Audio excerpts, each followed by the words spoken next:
Halo bro, assalamualaikum warahmatullahi wabarakatuh. Kembali lagi dengan saya Dafan Mulifa di channel seputar Minang Mulifa Channel.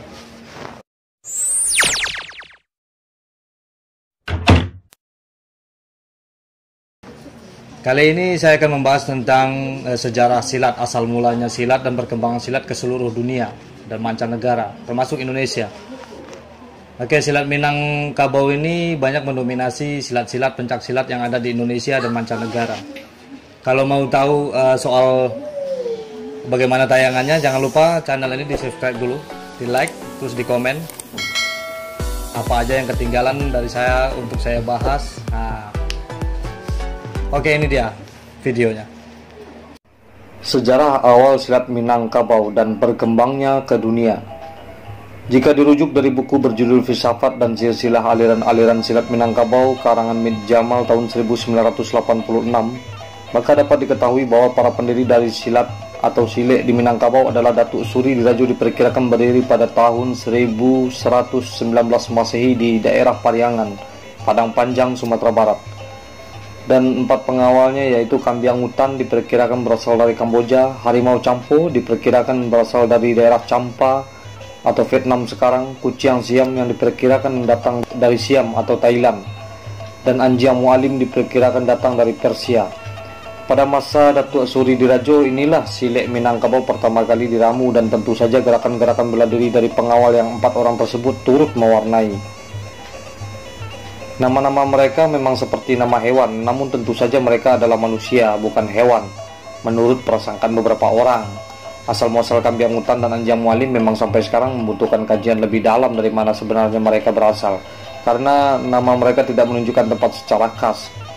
Mengingat hubungan perdagangan yang berumur ratusan sampai ribuan tahun antara pesisir pantai barat kawasan Minangkabau, Tiku, Pariaman, Air Bangis, Bandar 10, dan Kerajaan Indrapura dengan Gujarat, India, Persia, Iran dan sekitarnya, Hadramaut, Yaman, Mesir, Champa, Vietnam sekarang, dan bahkan sampai ke Madagaskar pada masa lalu.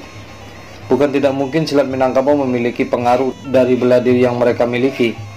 Sementara itu dari pantai timur Sumatera melalui sungai dari Provinsi Riau yang memiliki hulu ke wilayah Sumatera Barat Minangkabau sekarang, maka hubungan bela diri Minangkabau dengan bela diri dari Cina, Siam, dan Champa bisa terjadi karena jalur perdagangan, agama, ekonomi, dan politik.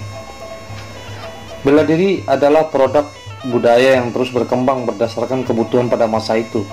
Perpaduan dan pembauran antara bela diri sangat mungkin terjadi. Bagaimana perpaduan ini terjadi membutuhkan kajian lebih jauh.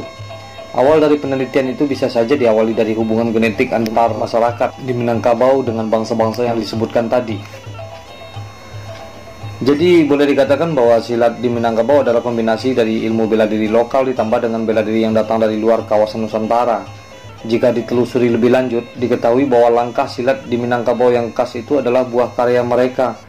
Langkah silat Minangkabau sederhana saja, namun di balik langkah sederhana itu terkandung kecerdasan yang tinggi dari para penggagas ratusan tahun yang lampau. Mereka telah membuat langkah itu sedemikian rupa sehingga silat menjadi plastis untuk dikembangkan menjadi lebih rumit.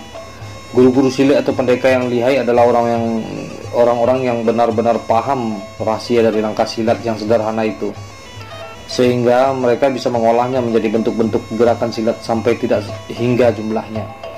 Kiat yang demikian tergambar di dalam pepatah jiko dibalun segadang bijo labu, jiko dikambang seleba alam, yang artinya jika disimpulkan hanya sebesar biji labu, jika diuraikan akan menjadi selebar alam. Penyebaran dari silat Minangkabau ini karena sifat perantau dari masyarakat Minangkabau telah membuat silek Minangkabau sekarang tersebar kemana-mana di seluruh dunia. Pada masa dulunya, para perantau ini memiliki bekal berdiri yang cukup, bela diri yang cukup, dan kemanapun mereka pergi, mereka juga sering membuka sasaran silek di daerah rantau dan mengajarkan penduduk setempat bela diri milik mereka. Mereka biasanya lebur dengan penduduk sekitar karena ada semacam pepatah di Minangkabau yang mengharuskan mereka berbaur dengan masyarakat di mana mereka tinggal. Bunyi pepatah itu adalah di ma bumi dipijak, di situ langit dijunjung, di ma rantiang dipatah, di situ ayah disawa. Yang artinya di mana bumi dipijak, di situ langit dijunjung, di mana ranting dipatah, di situ air ditimba. Pepatah ini mengharuskan perantau Minang untuk menghargai budaya lokal dan membuka peluang silat Minangkabau di perantauan mengalami modifikasi akibat pengaruh dari bela diri masyarakat setempat, dan terbentuklah genre atau aliran baru yang bisa dikatakan khas untuk daerah tersebut. Silat Minangkabau juga menyebar karena diajarkan kepada pendatang yang dahulunya berdiam di ranah Minang. Jadi dapat dikatakan bahwa silat itu menyebar ke luar wilayah Minangkabau karena sifat perantau dari masyarakat Minangkabau itu sendiri, dan karena diajarkan kepada pendatang yang datang ke Minangkabau.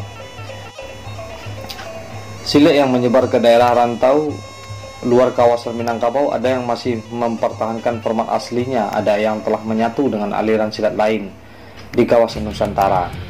Beberapa perguruan silat menyatukan unsur-unsur silat di Nusantara, dan silat Minang masuk ke dalam jenis silat yang mempengaruhi gerakan silat mereka. Contoh yang dapat diberikan adalah silat 21 hari, yaitu dikenal juga dengan nama silat Pusako Minang. Ini berkembang di wilayah perbatasan antara Pasaman dan Provinsi Riau.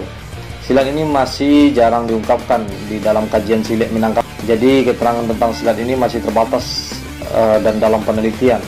Silat ini lebih menekankan aspek spiritual dan berasal dari kalangan pengamal tarekat di Minang. Saat ini masih ada keturunan Pagaruyung Minangkabau yang mengajarkan silat ini di beberapa kawasan di provinsi seperti di Rokan Hulu, Kuntu Darussalam, Mandau Duri, Rokan Hilir, dan Perawan. Silat ini tergolong jenis yang ditakuti di daerah tersebut dan juga berkembang sampai ke Malaysia.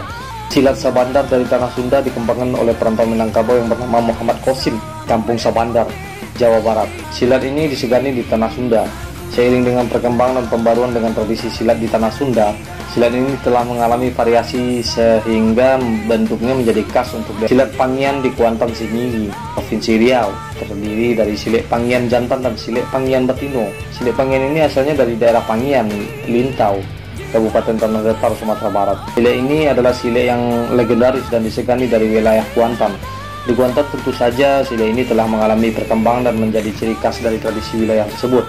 Awalnya pendiri dari silat ini adalah petinggi dari kerajaan Minangkabau yang pergi ke daerah Kuantan. Silat Minangkabau menyebar ke daerah Deli, sekitar Medan di pesisir timur Provinsi Sumatera Utara akibat migrasi penduduk Minangkabau pada masa lalu. Saat sekarang tradisi silat itu masih ada.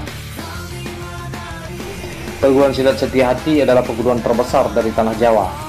Pada masa dahulunya, pendiri dari perguruan Setiahati ini, King Abei Ageng Surodiwirjo, banyak belajar dari silat Minangkabau di samping belajar dari berbagai aliran silat di tanah Sunda, Betawi, Aceh, dan kawasan lain Nusantara. Silat Minangkabau telah menjadi unsur penting dalam jurus-jurus perguruan Setiahati. Setidaknya hampir semua aliran silat penting di Minangkabau telah dia pelajari selama di Sumatera Barat. Pada tahun 1894 sampai 1898, dia adalah tokoh yang menghargai sumber keilmuannya sehingga dia memberi nama setiap jurus yang diajarkannya dengan sumber asal gerakan itu. Beliau memiliki watak pendekar yang mulia dan menghargai guru. Silat Perisai Hati yang didirikan oleh RM Subandiman Dirjo Atmojo atau dikenal dengan Pak Dirjo memiliki beberapa unsur Minangkabau di dalam gerakannya.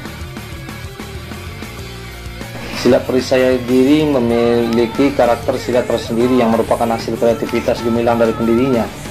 Perisai diri termasuk perguruan silat terbesar di Indonesia dengan cabang di berbagai negara.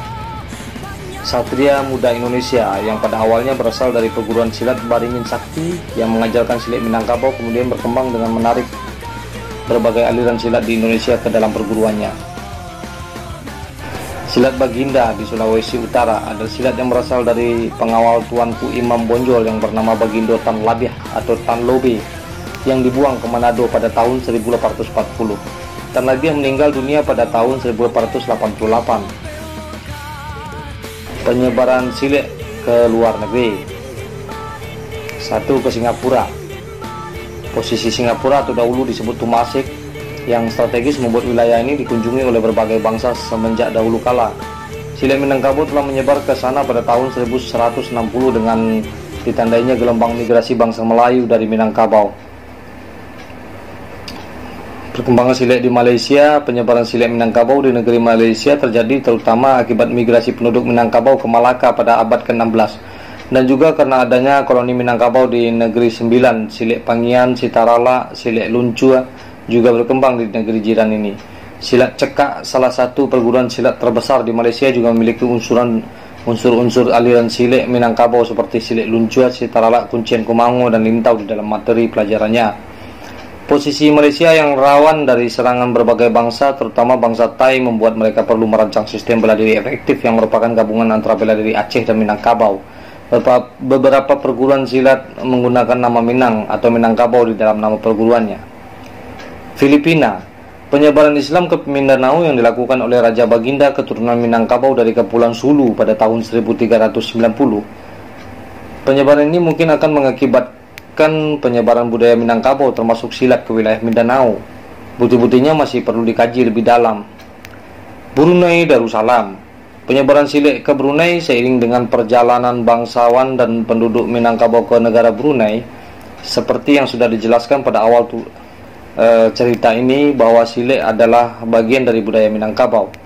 Oleh sebab itu mereka yang pergi merantau akan membawa ilmu bela diri ini kemanapun, termasuk ke Brunei Darussalam. Kajian hubungan silat Minangkabau dan Brunei masih dibutuhkan, namun yang pasti para pemuka kerajaan Brunei memiliki pertalian teranji dengan raja-raja di Minangkabau. Ada dugaan bahwa Awang Alak Betatar, pendiri kerajaan Brunei tahun 1363 sampai 1402, yang gagah berani berasal dari Minangkabau, karena gelar-gelar dari saudara-saudara dia mirip dengan gelar-gelar dari Minangkabau. Namun catatan tertulis diketahui bahwa migrasi masyarakat Minangkabau berawal dari pemerintahan Sultan Nasruddin Sultan Brunei ke-15 tahun 1690 sampai 1710, yang ditandai dengan tokoh yang bernama Datuk Godam atau Datuk Godam, atau Raja Umar dari keturunan Bandaro Tanjung Sungayang Pagaruyung. Austria. Perguruan silatnya bernama PNG, sama dengan Sentak, dikembangkan oleh Pandai Kamihar. Spanyol. Perguruan silatnya bernama Harimau Minangkabau, dikembangkan oleh Guru Hanafi di kota Basque. Belanda. Silat Tuo dikembangkan oleh Dubi Usman. Satria Muda dikembangkan oleh Sherry dan Nick Smith pada tahun 1971. Mereka adalah murid dari Guru W. Thompson. Paulus 9. Silat dari Paus 9 Kota Padang. Hong Kong. Perguruannya bernama Black Triangle. Silat dikembangkannya Pendekar Scott McQuaid. Pendekar Scott adalah termasuk dalam jalur waris dari Guru Hanafi. Sama dengan Guru Bordes di Ghana, Amerika Serikat, Bapak Walid adalah salah satu tokoh yang mengembangkan silat Minangkabau di USA. Baringin Sakti yang dikembangkan oleh Guru Eric Kruk. Prancis. Perguruannya bernama Saudara Kaum, dikembangkan oleh Haji Sofyan Nadar. Perguruan ini juga memiliki guru mengajarkan silat dari tanah Sunda seperti Mainpo, Cianjur, Sabandar, Cikalong, dan Cikaret, dan silat garis paksi. Di Ghana, Afrika, perguruannya bernama Harimau Minangkabau, dikembangkan oleh Guru De Bordes yang belajar ke Guru Hanafi dengan permainan silat harimau. Oke, itu dia beberapa video tayangan yang saya bagikan buat kita semua. Semoga menambah wawasan kita semua, ya kan. Nah, silat ini harusnya kita lestarikan terus-menerus dari zaman ke zaman sampai akhir nanti. Silat Minangkabau ini memang sebuah silat yang tertua di dunia. Semoga tayangan ini